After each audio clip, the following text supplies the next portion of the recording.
Hello, everyone out there who might be listening on this cold, snowy December night in Michigan. And I am going to talk today about making a living in music. So, I am a pianist, a piano teacher, accompanist, arranger, producer, and probably a few other things beyond that when it comes to music.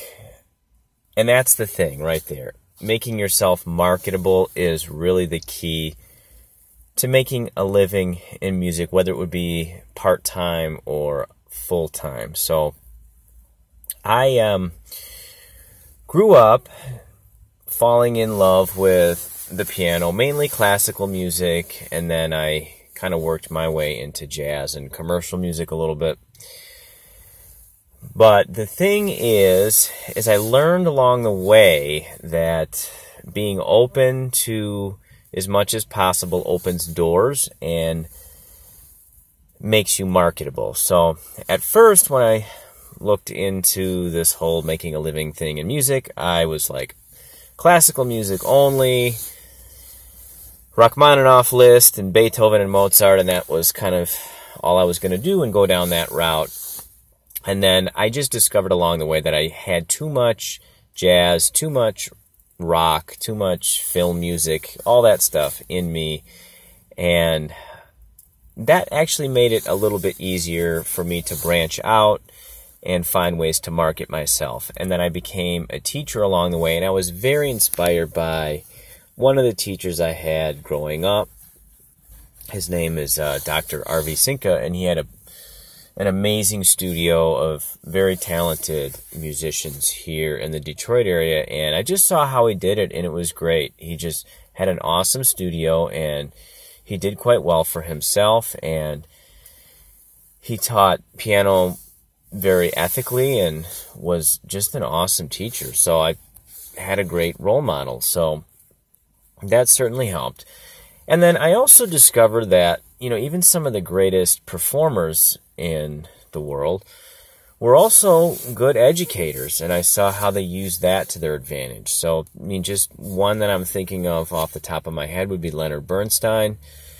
And another one, I was just watching some videos of Stuart Copeland, the drummer from the Police, who was just, phenomenal drummer and a great educator. I've seen some of the things he's done, and I'm just amazed at what he had to say. And the advice he gave was the same thing about being marketable and being open to playing lots of instruments and studying lots of things so you can perform in various formats. So if you can learn to play solo piano, for instance, and you can play classical music, maybe Beethoven piano sonatas. Okay, that's one area, right? But then if you can accompany well, now you can do a little bit more. Now if you can play jazz and commercial music and pop stuff and make arrangements of things, now you've got more doors that could be open to you.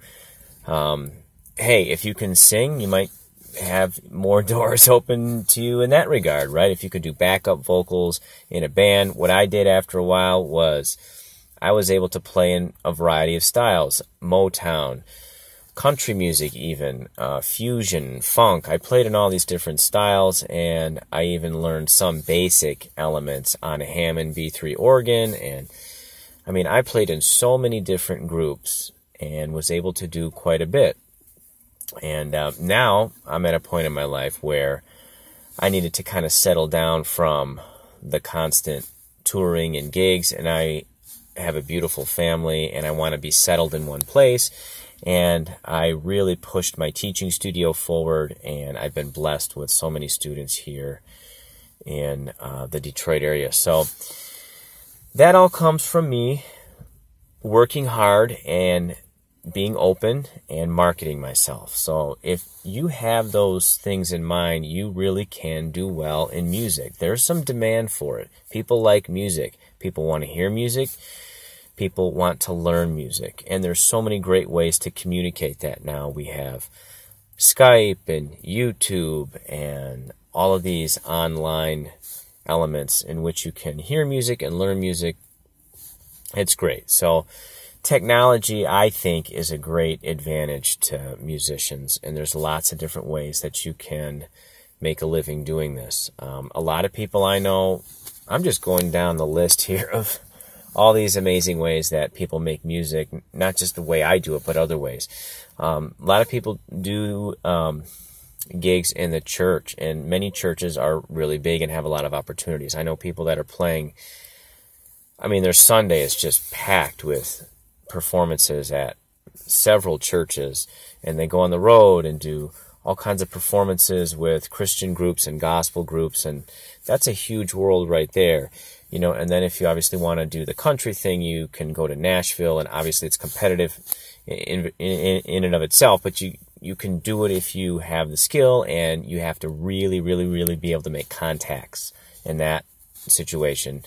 So that's one world right there. Obviously the classical music thing, if you're an orchestral person and you play an instrument like violin, cello, viola, clarinet, brass, trumpet, percussion, whatever it may be, you can look for an orchestral job, and there's a lot of jobs out there for that. Obviously, it's competitive. So when I gave my podcast on getting a degree in music, I talked about the importance of obviously practice and working hard and the competitive nature of the business. So you have to be good at your instrument. You do have to have some skill and some talent. That's a fact of the matter. So, I'm not a professional bowler, because I only have so much ability. Now, could I be a decent bowler? Probably, but, it comes down to natural ability, right? You do have to have that, and that's required to obviously make a living in music. So it can be done, but be open to being as marketable as possible. Learn as many instruments as you can proficiently, right? You got to put enough time in to get the basics down on an instrument. Listen to what your colleagues and your elders have to say, like I mentioned, Stuart Copeland. I must have watched everything I could about Leonard Bernstein, the lectures he gave, what he had to say about music. That's just Leonard Bernstein. Then I go down the list of all of the interviews I was able to get my hands on from different pianists, what the perspectives they had to say. I watched so many concerts. I went to so many concerts in person, and I have just absorbed all of it. And that's helped me grow as a musician. So that's the thing. Be open, work hard, and consider many ideas that you may have thought negatively about before, because it's important to look at things from a perspective of practicality, right? You have to kind of weigh your options. You could say, all right, I could maybe go on the road with this group, and it's not, necessarily my favorite genre, but I can do the job. I'm up for it, and it pays a lot of bills. That's not a bad thing at all, believe me. And sometimes those are important things you got to think about when you are playing professionally. And I've done it, and everybody has done it. And in my case, it's worked out. And if it wasn't a genre I was necessarily, looking at as my favorite, I learned something, and I networked and met other musicians who might be sharing music in a way that is a genre that I'm maybe a little bit more passionate about. So that's the thing. You can't be closing yourself off from all these situations and just be sitting there going, I'm just going to play one instrument and play alone and just hope I get somewhere. That's the worst thing you can do. You have to really network and be open to many ideas that can open doors.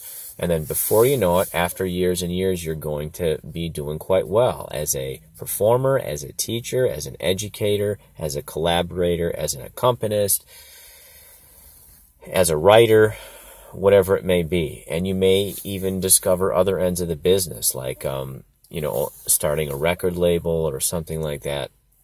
There's so many opportunities. And read.